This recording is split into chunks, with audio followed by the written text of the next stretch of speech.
नमस्कार, मैं हूं अमीश देवगन और आप देख रहे हैं आर पार। आज आर पार शुरू करने से पहले मैं आपको इमाम का मतलब समझाता हूं। इमाम वो शख्स होता है जो दूसरों को नमाज पढ़वाता है, वो शख्स होता है जो समाज को अच्छाई की तरफ ले जाता है, जो समाज को अच्छी बातें बताता और सिखाता है। लेकिन अफसोस, इस देश में एक ऐसा भी इमाम है जो टीवी पर बैठकर लाइव डिबेट में भद्दी गाली देता है। कल इसी आर पार की बहस में इस शख्स ने भद्दी गाली दी थी और यह शख्स कोई और नहीं, कोलकाता की टीपू सुल्तान मस्जिद के शाही इमाम बरकती हैं, जिनकी ममता बनर्जी से बेहद करीबी है। क्या ऐसे शख्स को इमाम बने रहने का हक है? ट्विटर पर और फेसबुक पर आप अपनी राय दीजिए। लेकिन एक बड़ा मुद्दा और भी, क्योंकि हनुमान भक्तों पर लाठी चली तो बीजेपी के एक नेता ने दिया तालिबानी बयान। इन दोनों मुद्दों पर आज होगा जोरदार, जबरदस्त और निर्णायक आर पार।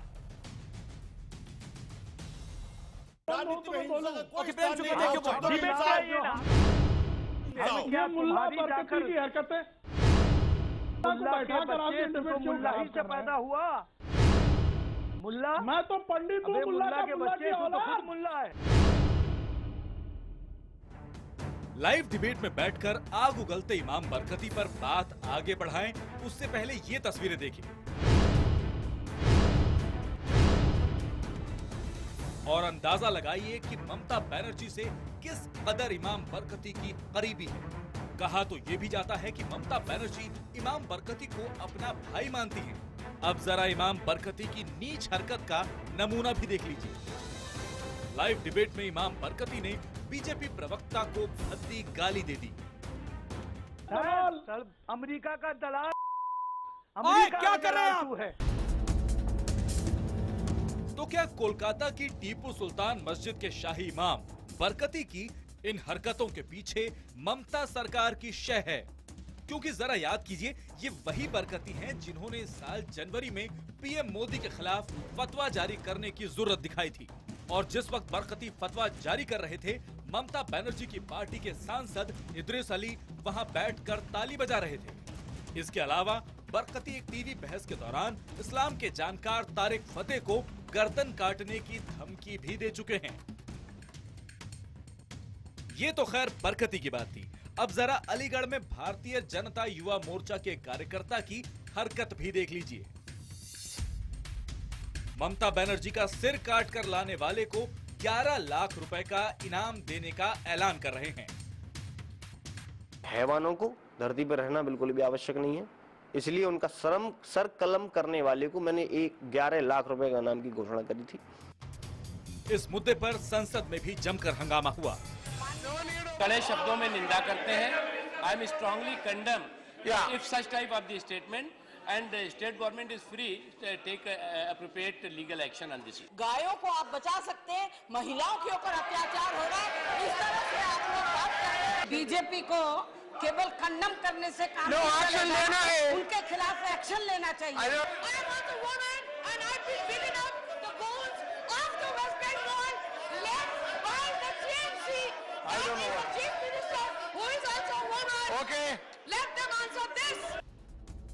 सवाल यह है कि सियासी मतभेदों पर राजनीति का ये निचला स्तर कितना जायज है, और बड़ा सवाल ये भी कि क्या गाली देने वाले एक शख्स को इमाम बने रहने का हक है?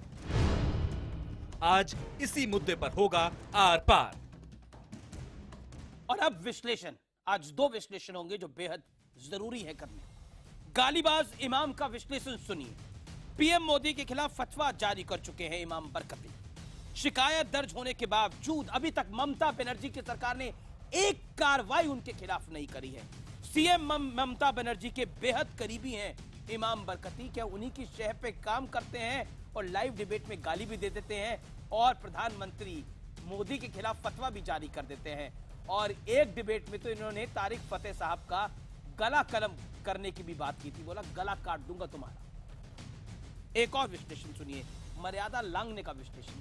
माना कि हनुमान भक्तों पर जो लाठीचार्ज हुआ वो नहीं होना चाहिए था, लेकिन बीजेपी नेता, खासतौर पर बीजेपी युवा मोर्चा के नेता ने मर्यादा को लांघा और ममता बनर्जी के सिर काटने पर 11 लाख का इनाम रख डाला। क्या ये मर्यादा लांघना नहीं है?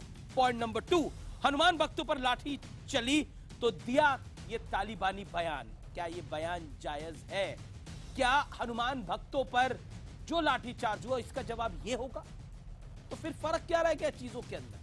और अब इस पर आज मेरा जबरदस्त पैनल, इस पर बात करने के लिए मेरे साथ पवन खेड़ा है जो कि प्रवक्ता है कांग्रेस पार्टी के, प्रेम शुक्ला है जो कि कल भी इस डिबेट के अंदर मौजूद थे, बीजेपी के नेता हैं और जिनको गाली दी गई इमाम बरकती द्वारा। मेरे साथ इस डिबेट में सोमनाथ सिंह रॉय है टीएमसी के समर्थक, मेरे साथ मौलाना अतर हुसैन देलवी हैं मुस्लिम धर्मगुरु, मेरे साथ मौलाना साजिद रशीदी हैं अध्यक्ष इमाम एसोसिएशन के, मेरे साथ अजय गौतम है हिंदू धर्मगुरु जो बहुत प्रखर आवाज रखते हैं, और मेरे साथ बीजेपी की सांसद रूपा गांगुली भी इस डिबेट के अंदर जुड़ रही है जिनसे मैं इस डिबेट की शुरुआत करता हूं। रूपा जी, 2 चीजें बहुत अहम हैं। पहला सवाल, इमाम बरकती ने हमारी इसी डिबेट के अंदर बीजेपी के प्रवक्ता को, बीजेपी के नेता को गाली दी, और वो भी मैं उस गाली के शब्द भी नहीं बता सकता, इतनी भद्दी गाली थी वो। दूसरी बात, जो आज राज्यसभा में मुद्दा उठा, जिसको उठाया जया बच्चन ने, मायावती ने, जिसका रिप्लाई आपने भी करा, ममता बनर्जी का सिर कलम करके लाएंगे तो उसको 11 लाख रुपए मिलेंगे। हाँ, मैं एक बार भी नहीं कहना चाहूंगी कि ये हमारे युवा मोर्चा के जो लड़के ने ऐसा बोला है वो सही है, बिल्कुल सही नहीं है। मैं ये सिर्फ उनके पक्ष में भी ऐसा नहीं बोलना चाहूंगी कि उसको जस्टिफाई भी नहीं करना चाहूंगी कि उसने इसलिए कहा है, उसलिए कहा है, सही नहीं है। पहली बात यह है कि मुझे यही दुख होता है, अजीब लगता है बंगाल के बारे में देख के, कि जब इमाम बरकती आराम से नरेंद्र मोदी हमारे देश के प्राइम मिनिस्टर के बारे में बोलते हैं कि सर मुंडवा के, उनको मुंह पे काले लगा के, तोप के, आप लाओ तो हमको 25 लाख देंगे, तब कहां थे ये लोग? कभी किसी को नहीं लगा कि देश के प्रधानमंत्री के बारे में इस तरह से बोला नहीं जा सकता? पहला सवाल ये है। दूसरा है, वो जिन्होंने किया है हमारे राष्ट्र में, उसकी सारी चीज देखी जाएगी, जो केसेस होनी चाहिए होगी। लेकिन आप बंगाल की बात अगर करते हो तो बंगाल में यह आपको ध्यान रखना पड़ेगा कि वर्कर्स जहां जिस हालत में रहते हैं, उनके एक आर्म काट दिया जाता है तो वेट किया जाता है कि दूसरे आर्म काटने से पहले वो क्या बोले, और उस बात को लेकर हम कैसे उछालें। आपको लेकिन ममता बनर्जी का सिर कलम करने पर जिस तरह के रिएक्शंस आए हैं और जिस तरह का वो बयान आया है, क्या आपको लगता नहीं है कि उत्तर प्रदेश की सरकार, क्योंकि भारतीय जनता पार्टी की सरकार है, उसको तुरंत कार्रवाई करनी चाहिए? इमाम बरकती पे कार्रवाई नहीं हुई, वो गलत हो रहा है, और मैं डंके की चोट पे कहता हूं गलत हो रहा है। देखिए, कार्रवाई जरूर होगी। भारतीय जनता युवा मोर्चा के नेता ने बात बोली, उसमें कार्रवाई होनी चाहिए, नहीं होनी? देखिए, हम सुनिए, ये भारतीय जनता पार्टी है, कार्रवाई जरूर होगी। ऐसा कुछ किसी को नहीं बख्शा जाता, माफ किया जाता है। माना हनुमान किसी को ऐसा नहीं छोड़ा जाता है। लाठीचार्ज हुआ, उसका गुस्सा था उनके मन के अंदर। सुनिए भाई साहब, आप मुझे अगर बुलाए हैं पूछने के लिए तो मुझे मेरा जवाब भी आपको सुनना पड़ेगा। बोलिए। बंगाल में क्या हालत है, क्या हशत है, आपको पता भी नहीं है। एक रामनवमी, एक हनुमान जयंती, एक सरस्वती पूजा, एक दुर्गा पूजा, हर एक चीज के लिए हम लोग हाईकोर्ट तक जाना पड़ता है। अगर आप लोग इतने अलग अलग तरीके से इस्तेमाल करते हैं एडमिनिस्ट्रेशन, इसको लोगों को अगर नाराज करते रहते हैं तो लोगों की नाराजगी कितना हद तक जाता है, उसकी जिम्मेदारी कौन लेगा? सीधी सी बात है, जब हम जहां पे मुहर्रम का मिছিল होता है, वो इतने सारे स्वॉर्ड लेकर, इतने सारे हसन हुसैन करबला करते करते वो जाते हैं, उनकी सारी इज्जत दी जाती है, तो उनको क्यों नहीं आर्म्स एक्ट में सबको सीधा सवाल है। नहीं, आपको सुनना पड़ेगा। नहीं, मैं सुन रहा हूं। सरस्वती पूजा नहीं होता है, बच्चों के ऊपर ईंटा मारा जाता है, लाठी से मारा जाता है पुलिस को, तब आप लोग क्यों आवाज नहीं उठाते हैं? तब आप सारे हनुमान भक्तों पर इसी चैनल पे मैंने लाइव डिबेट करी, रामनवमी पर इसी चैनल पे मैंने लाइव डिबेट करी मैडम। मैं आपको बताना चाहता हूं, आप मेरे पे आरोप लगा रही है, लेकिन मैंने इसी चैनल पे लाइव डिबेट करी, आर पार में लाइव डिबेट करी। मैं बंगाल के बुद्धिजीवियों के ऊपर आरोप लगा रही हूँ। मैं ये कहना चाह रही हूँ, मैं आपको बताता हूँ, माननीय संसद जी जो वहां पे उठा रही थी, चिल्ला के बोल रही थी, मैंने उनका जवाब दिया। मैंने इस बच्चे के जवाब नहीं दिया। मैंने उनका जवाब दिया। उन्होंने बोला था, उन्होंने कहा था कि महिला के ऊपर असम्मान। Rupa Ganguly, hear me out, give me 30 seconds. Rupa Ganguly, कल हम लाइव डिबेट कर रहे थे, हनुमान भक्तों पर लाठीचार्ज पर लाइव डिबेट कर रहे थे। बीजेपी के प्रेम शुक्ला इस डिबेट के अंदर मौजूद थे, जिनको मैंने बुलाया है, जो कि विक्टिम है, जिनको गाली दी गई है इस डिबेट के अंदर, और हनुमान भक्तों पर यह डिबेट थी। उसी डिबेट के दौरान इमाम बरकती ने बहन की गाली निकाल दी। Can you believe it? This happened in live debate. और आप मुझे बोल रही हैं कि आप इन लोगों की आवाज उठाते, मैं उन लोगों की आवाज उठाता हूं जो गलत होता है, उसकी आवाज आर पार उठाता है। सॉरी, मैं आपको नहीं बोल रही हूँ। मैं एक्चुअली नाराज थी सांसदों के ऊपर। मैंने ये लड़के को जस्टिफाई करने के लिए मैं उठ के नहीं खड़ी हुई थी, बिकॉज ये उन्होंने जो किया जरूर गलत किया। इनके जस्टिफाई करने के लिए नहीं की, मैं जस्टिफाई करने के लिए इसलिए खड़ी हुई थी कि जब ये इन्होंने कहा था, माननीय सांसद जय जी ने कहा था कि महिला पर असम्मान हो रहा है, तो मैंने बोला कौन सी महिला की आप बात कर रहे हैं जो बंगाल में मुख्यमंत्री होने के बावजूद हम लोगों पर इस तरह से मारा जाता है। हम औरत, हम भी तो औरत है। सोमनाथ सिंह रॉय, रूपा मैं आपके पास आ रहा हूं, मेरे साथ पवन खेड़ा भी है। सोमनाथ सिंह रॉय, ममता बनर्जी पर जिसने उनका सिर कलम करने की बात कही, उस पर जबरदस्त रिएक्शन आया और वो बेहद गलत है। लेकिन इमाम बरकती पर आप कब कार्रवाई कर रहे हैं? इमाम बरकती पे कब कार्रवाई होगी? और क्या घबराहट है आपके मन के अंदर? आप हनुमान भक्तों पर तो लाठीचार्ज कर देते हैं, लेकिन इमाम बरकती को अरेस्ट करने पे, उन पर पाबंदी लगाने पर आपकी हालत खराब हो जाती है। I am making a very categorical point here. आपकी हालत खराब हो जाती है। क्या कमजोरी है इमाम बरकती आपकी? That was straight question to tonight. Answer this Somnath Singh Roy, you are from TMC, answer it. Okay Amit, नहीं आंसर मैं दूंगा, लेकिन पहले मैं बीजेपी पार्टी को थैंक्स कहना चाहता हूं। रूपा जी यहाँ पर बैठे हैं, बीजेपी के आने का बाद उन्होंने अभी इंसान और औरत के बारे में सोच रहे हैं। अच्छा है, क्यों 2011 साल से पहले रूपा जी यहीं पर सीपीएम पार्टी का बहुत नजदीक था। उस टाइम ममता बनर्जी का ऊपर कम से कम 10 से 15 बार हमला हुआ। उसका पूरे शरीर में 65 स्टिच है, सिर्फ ये नहीं है, 50,000 आदमी वहां उस टाइम मर गया था। लेकिन उस टाइम रूपा गांगुली पहले किसके साथ कभी भी रूपा जी ने नहीं, मैं बता रहा हूँ, मेरा आप डिबेट को डाइवर्ट करते हैं। आप इमाम बरकती से इतना डरते क्यों हैं?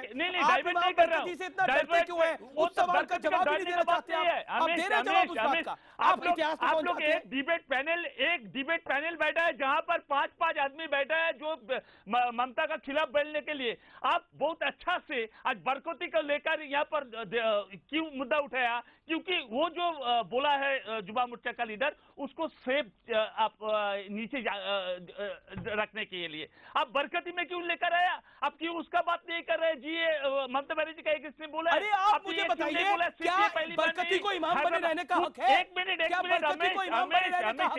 जो आदमी लाइव डिबेट के अंदर बहन की गाली निकाले, उसको इमाम बने रहने का हक है? इमाम का मतलब मैंने इस डिबेट की शुरुआत में समझाया। आप डिफेंड कर रहे हैं बरकती को, आप डिफेंड कर रहे हैं बरकती को। देखिए, जिसने ममता बनर्जी के सिर कलम करने की बात करी, वो गलत है, वो गलत है, उसको कंडेम कर रही है बीजेपी। आपको गुस्सा क्यों है? प्रेम शुक्ला उसको कंडेम कर रहे हैं, लेकिन आपके पास कोई जवाब नहीं है। उसको इमाम नहीं बनाया अमीश, उसको तृणमूल कांग्रेस ने इमाम नहीं बनाया। वो Trinamool, he is not a part of Trinamool Congress.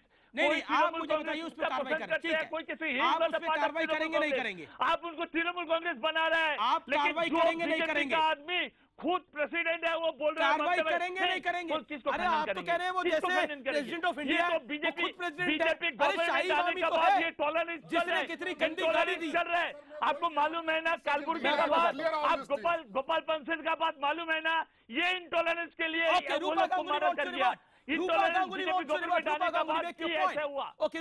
wants to make a point. Okay, Rupa Ganguly. Pawan Kheda, Prem Shukla, I'm coming to you. अच्छा, Rupa Ganguly, make your point. 30 second. बहुत सिंपल सी बात है, बहुत सिंपल सी बात है। मैं बहुत छोटा करके बोलती हूँ। मैंने राज्यसभा में आवाज उठाया इस लड़के के जस्टिफाई करने के लिए नहीं उठाया। मैंने सिर्फ उसी वक्त उठाया जब माननीय एमपी साहबा उन्होंने कहा है कि महिलाओं का असम्मान हो रहा है यहाँ पे।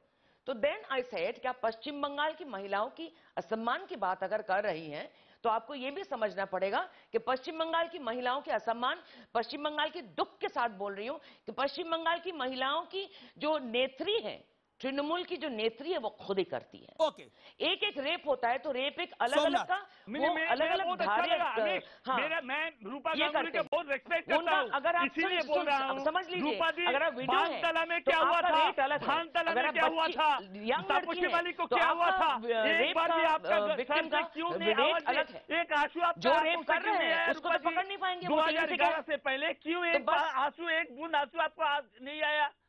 एक बात बताइए ना, 2011 से पहले बानतला हुआ, धानतला हुआ, चिनौर हुआ, पता नहीं है मेरे बारे में, आपको पता नहीं है मेरे बारे में। मैं अगले जन्म में बिटिया की जो 2011 से पहले आप जब मैं परंपरा, मैं परिवर्तन, मैं हजारों लगा सीरियल और अभी हजारों बीजेपी का आने का बाद ही आपको लग रहा है महिला के ऊपर मैं अत्याचार हो रहा बीजेपी नहीं, मैं है। कभी किसी अभी आपको लग रहा है कि महिला के ऊपर अत्याचार है। या नहीं, आप बीजेपी का आने का 2011 से पहले ये सब नहीं था। तरीका है बीजेपी जब आप कॉमरेड था तब नहीं था बीजेपी जी। आप मुझे बताइए, अभी मैं आपको बताता हूँ, गौतम मैं आपके पास भी आता हूँ, पवन खेड़ा भी इंतजार कर रहे हैं और प्रेम शुक्ला भी इंतजार कर रहे हैं। मैं एक अंतराल ले रहा हूँ, एक ब्रेक ले रहा हूँ, छोटा सा ब्रेक ले रहा हूँ और तुरंत वापस आ रहा हूँ। लेकिन बहुत चीख चीख के टीएमसी कह रही है कि हमारा कोई लेना देना नहीं है। लेकिन जब पीएम के खिलाफ अभद्र भाषा बोली जा रही थी तो टीएमसी के सांसद इंद्रिस अली वहां ताली बजा रहे थे। ये भी सच्चाई है इस मुल्क के अंदर। मैं एक छोटा सा अंतराल लेता हूं, लेकिन अंतराल के बाद तुरंत वापस आ रहा हूं। आप देख रहे हैं आर पार का बेहद जोरदार और बेहद जबरदस्त एडिशन, और मैं वीडियो भी आपको वो दिखाऊंगा जिसमें बरकती गाली निकाल रहे हैं। वो वीडियो मैं ब्रेक के बाद आपको दिखाऊंगा।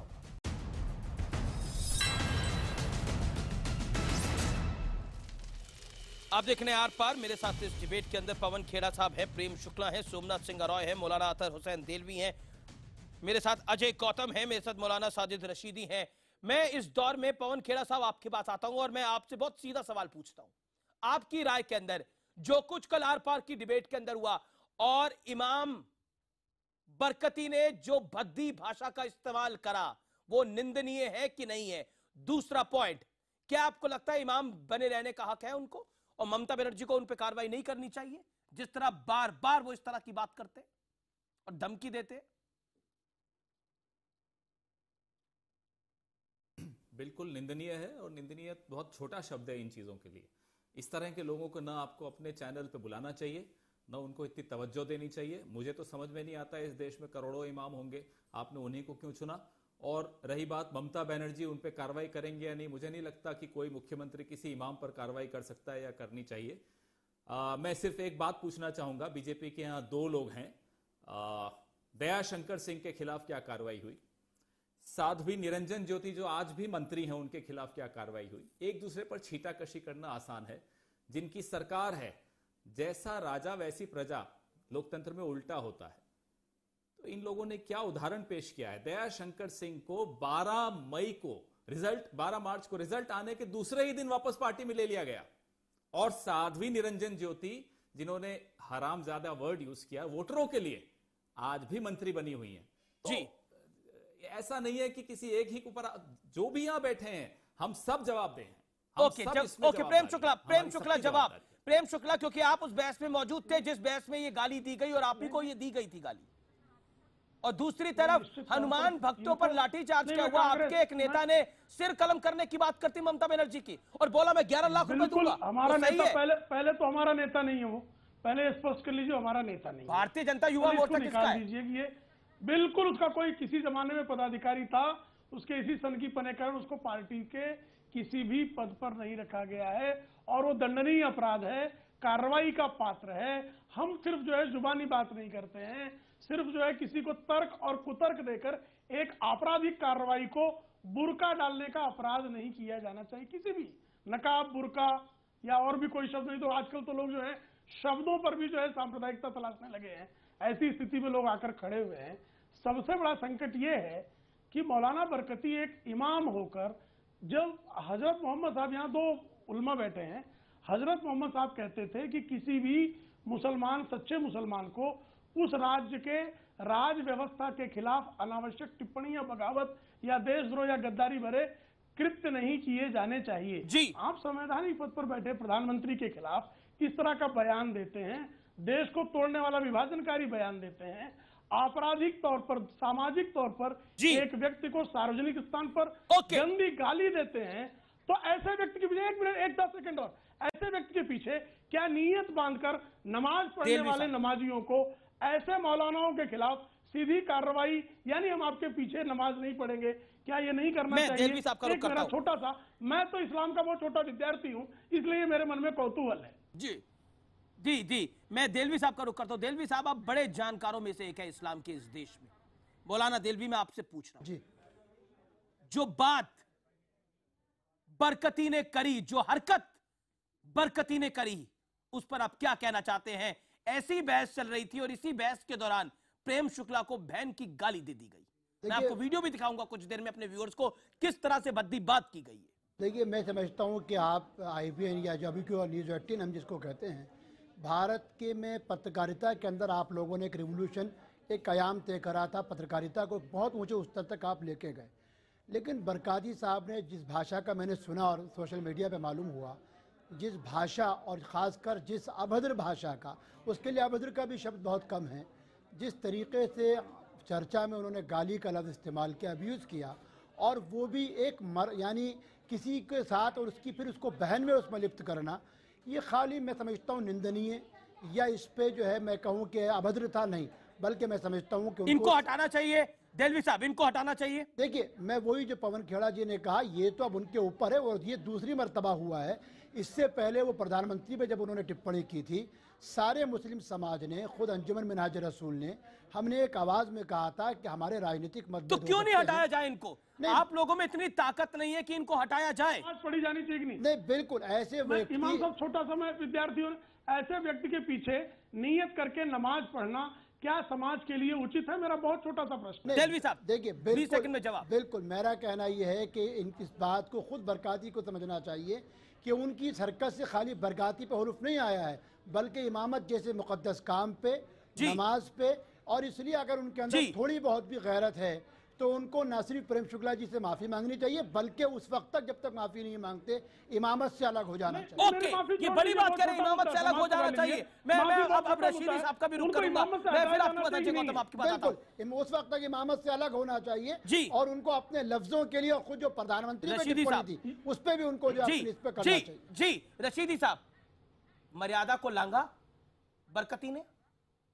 आप तो इमाम एसोसिएशन के हेड हैं, क्या कार्रवाई करेंगे उनके ऊपर, बताइए। देखिए, बात सुनिए, एक चीज़ मैं आपको साफ कर देना चाहता हूँ। यहाँ चैनल पर बैठकर कोई भी आदमी एक दूसरे के लिए डिफेंड करता है या एक दूसरे को बुरा कहने की कोशिश करता है। मैंने अभी सारी बहस सुनी, अपने आप को आदमी बचाता है, दूसरे को फंसाने की कोशिश करता है कि ये आदमी बुरा है। प्रेम शुक्ला ने बहुत अच्छे लफ्ज़ों में कह दिया कि मैं इस्लाम का विद्यार्थी हूँ और इस्लाम में ऐसा कहा गया, हम भी मानते हैं उस बात को, हाँ है ऐसा। बरकाती ने जो गाली निकाली है उसको कोई भी आदमी अच्छा नहीं कह सकता, ये सच्चाई है। तो इमाम, आप तो इमाम एसोसिएशन के हेड हैं, हटाने की बात करते हैं, उनको नहीं करते। मेरी बात पहले पूरी सुन लीजिए।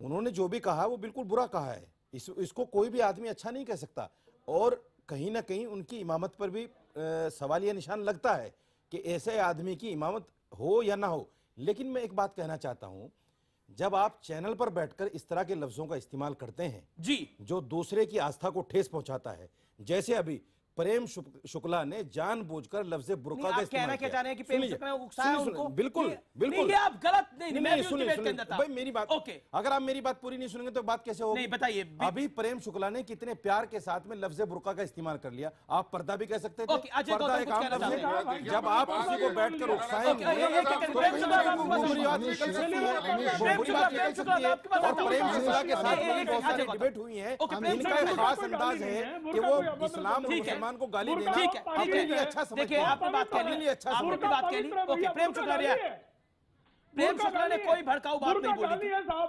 अगर बुर्का गाली है साहब, तो मुझे लगता है कि मेरी सारी रशीदी साहब उनकी बात कर लीजिए, अरे भैया मैं गाली शब्द का प्रयोग, आप गाली को डिफेंड करने के लिए ठीक है बुर्का को गाली अजय गौतम कुछ कहना चाहते हैं, प्रेम शुक्ला अजय गौतम कुछ कहना चाहते हैं, आपके आने वालों को सलाम, आपके इल्म को सलाम। शुक्ला जी अजय गौतम कुछ कहना चाहते हैं, अभी तक डिबेट में आए नहीं है, 30 मिनट हो चुके हैं, उनको आने दीजिए।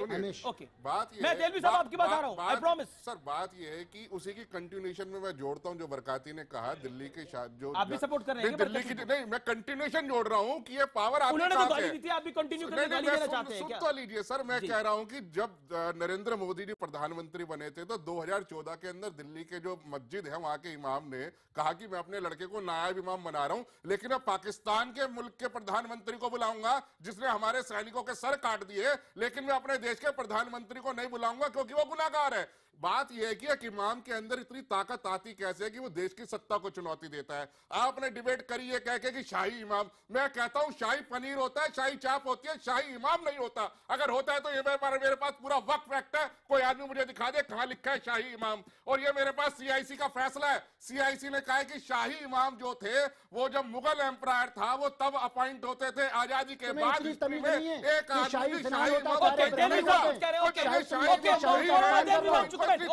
शाही कुंभ के अंदर जो शाही स्नान होता है वो पनीर होता है, वो शाही दाल होती है। तुम्हें तमीज है? हिंदू धर्म के ज्ञाता बनते हो और लफ्ज शाही का, अरे शाही स्नान होता है, शाही सवारी निकलती है। हाँ तुम्हें तमीज है?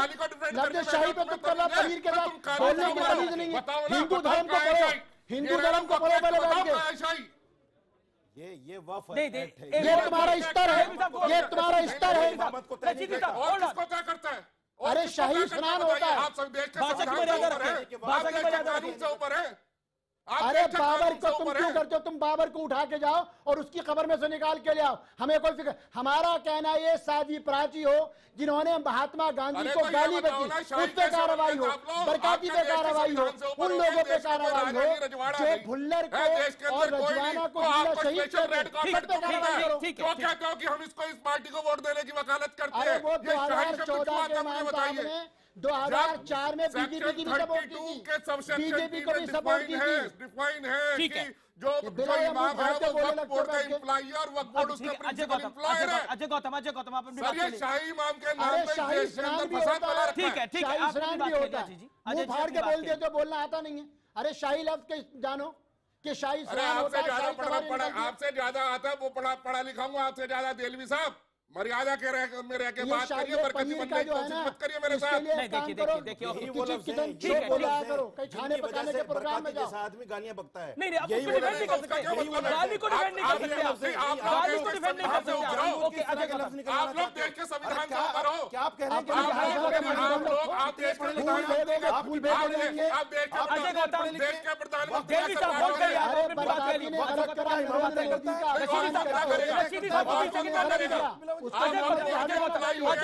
बताइए आप बोर्ड के एम्प्लॉई हो या नहीं हो बताओ। अरे आप एम्प्लॉई थोड़ी हैं, आप एम्प्लॉई हैं क्या? अरे तो आपको इतना पता नहीं है?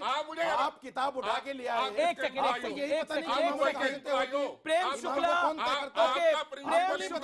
पवन खेड़ा, नहीं पता तो आपका प्रिंसिपल एम्प्लॉयर दुबई में है, कराची में है, कहां पर है आपका प्रिंसिपल एम्प्लॉयर? नहीं पता,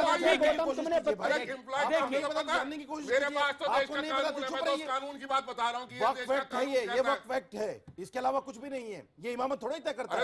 आप कहाँ की बात कर रहे हैं? इमाम किसका एम्प्लॉय है ये तो बताओ। वो वक्फ बोर्ड का एम्प्लॉय नहीं है क्या? तारीख क्या है? वो वक्फ बोर्ड का एम्प्लॉय नहीं है क्या? आपको नहीं पता? वो वक्फ बोर्ड का एम्प्लॉय नहीं है क्या? अजय गौतम रशीदी साहब मैं आप दोनों को ऑडियो डाउन कर दूंगा। अब आपने अपनी बात कह ली ना रशीदी साहब आपने अपनी बात कह ली। ओके पवन खेड़ा साहब और प्रेम शुक्ला साहब, आप दोनों सियासी लोग हैं, देश की दो बड़ी पार्टी है। पवन खेड़ा साहब यहां पर जस्टिफिकेशन भी हो रहा है, गाली का भी जस्टिफिकेशन देने की कोशिश हो रही है, और अजय गौतम साहब तो शाही इमाम की पद को ही चैलेंज कर रहे हैं, कहते हैं शाही इमाम हो ही नहीं सकता। What is your take? गाली देना, प्रधानमंत्री के बारे में अपशब्द बोलना या ममता बनर्जी की गर्दन काटने की बात बोलना, तीनों चीजें बहुत गलत है। इसमें कोई दो राय नहीं है। लेकिन मनमोहन सिंह को मनमोहन सिंह भी कहा गया था। लेकिन कार्रवाई क्यों नहीं हो रही? ममता बनर्जी सरकार की ऐसी मजबूरी क्यों है? आप तो सिर्फ बरकती ने क्यों गाली दिया, किसको गाली दिया, यही लेकर ज्यादा बिजी है। ममता का ऊपर इतना बड़ा ये बात किया, इसका बात नहीं कर रहे रमेश। अरे बिल्कुल इसकी बात कर रहे हैं। आपको सिर्फ अपना एजेंडा चलाना है जनाब। मुझे देश का एजेंडा चलाना है, आपको ममता बनर्जी का एजेंडा चलाना है, मुझे देश का एजेंडा चलाना है। मेरी नजर में, मेरी डिबेट में अगर किसी शख्स को गाली दी गई और एक शाही इमाम ये गाली दे रहा है तो वो भी महत्वपूर्ण है। और मैं ममता बनर्जी का इश्यू भी उठा रहा हूँ बार बार। आप नहीं मुझे बताइए, मुझे देखिए आप नहीं तय करेंगे। शायद आपको वो एडिटोरियल राइट नहीं है कि खबर क्या बननी चाहिए। जिस दिन आ जाएगा उस दिन क्या बड़ा और क्या छोटा होता है, क्या बड़ा और क्या छोटा होता है, खबर को आप डिसाइड करेंगे क्या? मैंने दोनों खबरों को वजन दिया है। अब जो असल मुद्दा है वहाँ से हटा रहा है। असल मुद्दा से नहीं उठा रहा। असल मुद्दा ये है कि गाली दी गई। असल मुद्दा ये है कि ममता बनर्जी की गर्दन काटने की बात की गई।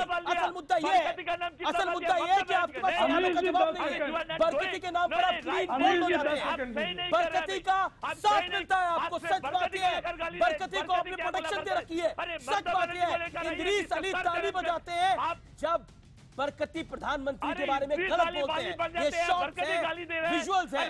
क्या एक बार भी नहीं ले रहे? हाई कोर्ट आपको कहता है कि मुस्लिम तुष्टिकरण करते हैं, कहता नहीं कहता? कौन सा पार्टी का अक्टूबर 2016 के अंदर कहा था नहीं कहा था? ये सच्चाई है। ये आप बताइए कौन सा पार्टी का ये हिडन एजेंडा है जो ममता बनर्जी को मारने मैं एक छोटा सा ब्रेक लेता हूं। उनको मालूम है। ये शॉर्ट्स देखिए आप, वो बताते हैं कि आपकी मजबूरी क्या है। मैं माफी चाहता हूं पवन खेड़ा, प्रेम शुक्ला से मैं उनके पास जाना चाहता था लेकिन नहीं जा पाया। लेकिन अगले दौर में मैं डिबेट उन्हीं से शुरुआत करूंगा। अंतराल के बाद ये डिबेट जारी रहेगी क्योंकि कुछ सवाल ऐसे हैं जिसके जवाब नहीं है। मैं अंतराल लेता हूं और अंतराल के बाद लौटता हूं।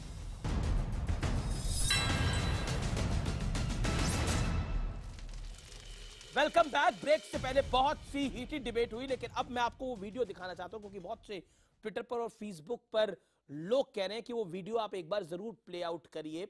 लेकिन उस वीडियो को दिखाने से पहले मैं कहता हूं कि बहुत अफसोसजनक वो बात हुई, हमारी डिबेट के अंदर हुई और बेहद अफसोसजनक थी। वो वीडियो मैं प्ले करता हूं और उसके बाद प्रेम शुक्ला और पवन खेड़ा का रिएक्शन लूंगा।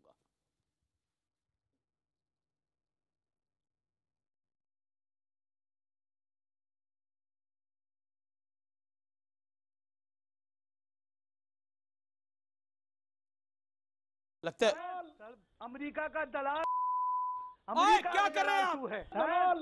अमेरिका का दलाल क्या कर रहे हैं आप? अमेरिका का दलाल क्या कर रहे हैं आप? अमेरिका का दलाल बोलने के बाद उस अभद्र भाषा का इस्तेमाल हुआ, उस अभद्र गाली का इस्तेमाल हुआ जिसको बरकती ने इस्तेमाल करा। अब मैं रुक करता हूं सीधा, मेरे साथ प्रेम शुक्ला भी है और मेरे साथ पवन खेड़ा साहब भी हैं। खेड़ा साहब, क्योंकि आप अपनी बेबाकी के लिए जाने जाते हैं, मैं आपसे जानना चाहता हूं, जो बात रशीदी साहब ने कही कि भड़काया होगा तब गाली दी गई होगी, क्या इसको हम जस्टिफाई कर सकते हैं? और दूसरी तरफ और बीजेपी पल्ला झाड़ रही है उस व्यक्ति से जिसने 11 लाख की बात करी जो ममता का सिर कलम करके लेकर आएगा। 2 पॉइंट्स आपके सामने हैं। इसको कतई जस्टिफाई नहीं किया जा सकता, कतई जस्टिफाई नहीं किया जा सकता। अमीश जी, कोई अगर धर्मगुरु है वो भी प्रवोक हो जाता है और ऐसी उत्तेजना में आकर इस तरह की भद्दी भाषा का प्रयोग करता है तो उसमें और एक आम आदमी में जो सड़क पर चलता है, मैं आप, क्या फर्क रह जाता है? मैं और आप ऐसे प्रवोक नहीं होंगे। तो अगर अब कोई भी धर्मगुरु हो, वो इमाम बरकाती हो या कोई और हो, अगर अपने धर्म का बेस्ट फुट फॉरवर्ड नहीं रख सकता, हमें अपने धर्म का परिचय कहां से मिलता है? अपने धर्मगुरुओं से मिलता है। अगर वो ये परिचय दे रहे हैं तो क्या परिचय है किसी भी धर्म का? अजय गौतम जी इतनी भद्दी टिप्पणी क्यों कर रहे हैं किसी और धर्म के बारे में? आप हमारे धर्मगुरु हैं, हम आप दोनों का सम्मान करना चाहते हैं। अजय गौतम, अजय गौतम,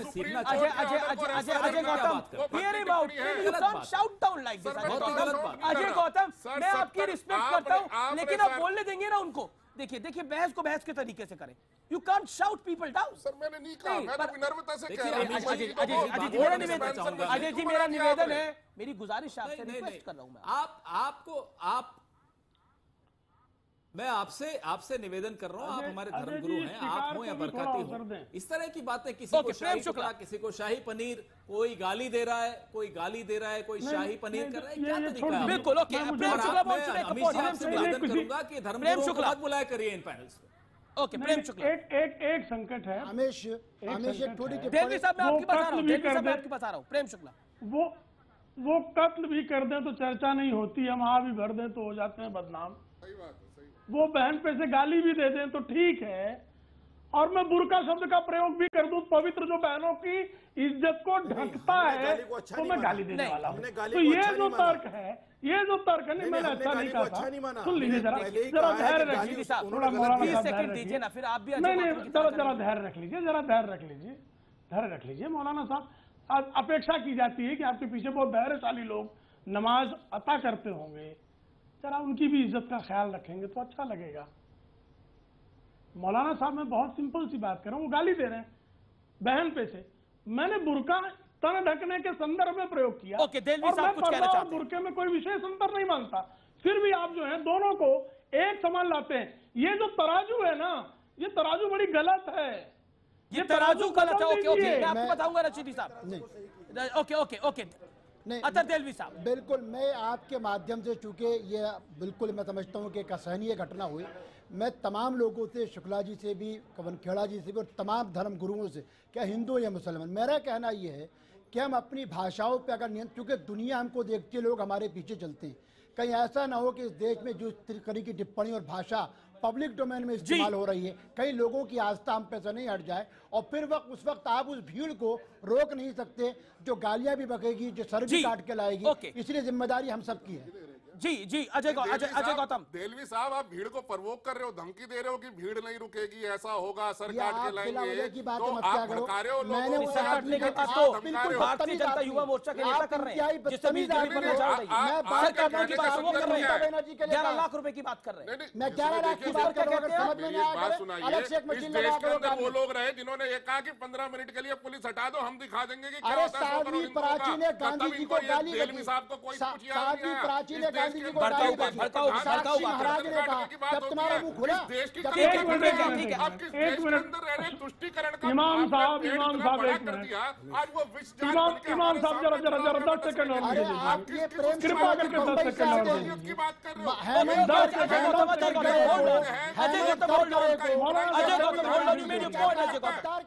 अपनी बात कह ली देलवी साहब, आपने अपनी बात कह ली। देखिए, एक एक करके बोलेंगे तो वार्तालाप भी हो पाएगा, संवाद भी हो पाएगा, बातचीत भी हो पाएगी, नहीं तो बातचीत नहीं हो सकती, डिबेट नहीं हो सकती। हमें एक जल्दी है कि एक दूसरे के ऊपर बोले और दबा कर बोले सबको। मैं आता हूं आपके पास, आता हूं। आपको तो ऑब्जेक्शन है कि हमने ये मुद्दा ही क्यों उठाया इमाम बरकती का, पता नहीं इमाम बरकती के साथ आपका इतना प्रेम और प्यार क्यों है।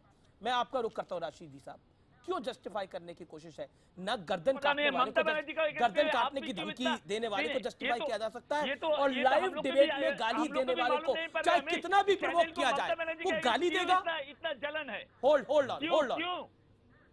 ऑन देखिए अमीश जी, मैं गाली को जस्टिफाई नहीं कर रहा हूं, मैं गाली को बिल्कुल जस्टिफाई, मैंने पहले ही कहा है कि अगर गाली दी है तो बुरा काम किया है, इमाम की शान। आपने बोला भड़काया होगा प्रेम शुक्ला ने, बोला नहीं बोला। लेकिन जैसे शुक्ला जी ने अभी कहा कि तराजू सही करिए, मैं इनसे कहना चाहता हूं आपकी तराजू कैसे सही है? जब गाय रक्षा के नाम पर मुसलमानों के साथ खून की होली खेली जाती है, अखलाक और पहलू जैसा मामला सामने आता है, तो आपकी तराजू कहां चली जाती है? गलत है। जब साध्वी प्राची और साध्वी निरंजन ज्योति इस तरह के अल्फाज इस्तेमाल करते हैं तो आपकी तराजू कहां चली जाती है? जब योगी आदित्यनाथ सीएम नहीं थे, वो मुसलमानों के खिलाफ भड़काऊ भाषण देते थे, तो आपकी तराजू कहां चली जाती है? दूसरों को कहना बहुत आसान है प्रेम शुक्ला, दूसरों को कहना बहुत आसान है, अपनी तराजू भी सही कर लीजिए। के विरुद्ध है। आज आप सत्ता में हैं, आज कम से कम सही कर लीजिए। माता सीता पे भद्दी टिप्पणी करते हो तब तो आप शांत रहते हो, नहीं तब तो आप शांत रहते हो। गलत है जिसने आप मुझे बताइए, भगवान राम के बारे में बोलने वाले आप, गलत सीता मां जानकी के बारे में गलत है। मुझे आप बताइए, अखलाक के घर में बीफ मिला नहीं मिला, मद्रास स्पेशल की रिपोर्ट झूठा केस है, सब झूठा केस है, सब झूठा केस है। खुद पे मारी पहलू खान का केस झूठा है, क्या कार्रवाई करनी बीजेपी ने? पहलू खान का केस झूठा है, क्या कार्रवाई की है बीजेपी ने? साध्वी निरंजन ज्योति पर क्या कार्रवाई की है? Make it right, that's my straight question to you. Hold on sir, hold on. IPL का सीजन क्या है, दो गलत हर एक बॉल सही बना आप देते आउट हो रहे हैं? हैं। सर फिर भी आपको प्रेम लग रहा है शुक्ला कि जी, आप धक्का मार रहे हैं। एक दूसरे के ऊपर बोलने की आपाधापी है। मैं प्रेम जी आपके पास आता हूं। सवाल आपने मुझसे किया था। नहीं, मैंने आपसे राय ली आपकी, थोड़ा तो बोलने दीजिए। लेकिन नहीं, आपसे राय ली, लेकिन यहाँ पर गौतम साहब भी बोले, रशीदी साहब भी अमिश, बोले। हेमंत मैं सीधी राय सीधा पॉइंट रखता हूँ। मैं सीधी बातें कहता हूँ। पवन खेड़ा साहब क्या दो गलत एक सही बना देते हैं? चाहे पहलू कान हो, चाहे ममता बनर्जी के सिर कलम करने की बात कहे एक भारतीय जनता युवा मोर्चा का नेता, चाहे 15 मिनट के लिए पुलिस हटा लो कहे, वो भी गलत है। अजय गौतम ये बोले कि 250 से हमारा 250 साल से हमने राज किया, ये पवन खेड़ा 20 सेकंड में कमेंट करिए। आपने गुजरात कांड किया है। अरे बस करिए, आप गुजरात पहुंच जाएंगे। अब आप क्या उसको नहीं जानते? फिर कश्मीरी पंडित आएंगे बीच के अंदर, पूरे हिंदुस्तान का भ्रमण कर लीजिए, डिबेट में मत रहिएगा। क्या दो गलत एक सही बना देते हैं? सीधा सवाल है। बरकाती को किसी सूरत में जायज नहीं कहा जा सकता। बिल्कुल जायज बात है, आप कह रहे हैं। जी नहीं देलवी साहब, जी नहीं। इमाम बरकती की जितनी निंदा हो कम है, और टीएमसी की सरकार उसको प्रोटेक्शन दे रही है। वहां पर चीज को सही नहीं बना। पवन खेड़ा साहब, नहीं, जो दो गलत क्या 3 गलत हो या 4 गलत हो, वो सही नहीं। कोई जस्टिफिकेशन किसी इस तरह की बदजुबानी की नहीं हो सकती। लेकिन मैं आपसे फिर बोलना चाहता हूं कि 11 मार्च को रिजल्ट आता है साहब, और 12 मार्च को दयाशंकर सिंह जिन्होंने ठीक है सर, मेरे पास अब टाइम नहीं है। वापस भाजपा में सोमनाथ सिंह रॉय, उदाहरण क्या? इमाम बरकती पर कोई कार्रवाई की उम्मीद कर सकते हैं आपसे, या आप बेचारे हैं उस केस के अंदर? 5 सेकंड में जवाब नहीं, मैं एक बात कहना चाहता हूँ। मैं एक बात कहना चाहता हूँ। ये पार्टी कोई पार्टी का हिडन एजेंडा है। थैंक यू सर, आपके पास जवाब नहीं। क्या ये फतवा देंगे बरकती के खिलाफ जो हर बात पे? ठीक है हम क्यों देंगे फतवा भाई? नहीं, क्यों देंगे फतवा? अकाउंटेबिलिटी तय करिए। Hold on. देखिए अब देखिए सर, रशीदी साहब, अजय गौतम, मैं इस डिबेट को यही वाइंड अप करता हूं। आप तमाम लोगों का बहुत बहुत शुक्रिया। निष्कर्ष यही है, गलत कोई कहे, गलत होता है, और गलत की निंदा भी होनी चाहिए और कार्रवाई भी होनी चाहिए, हर तरफ से होनी चाहिए। फिलहाल आर पार में इतना ही। आप देखते रहिए न्यूज़ 18 इंडिया। नमस्कार।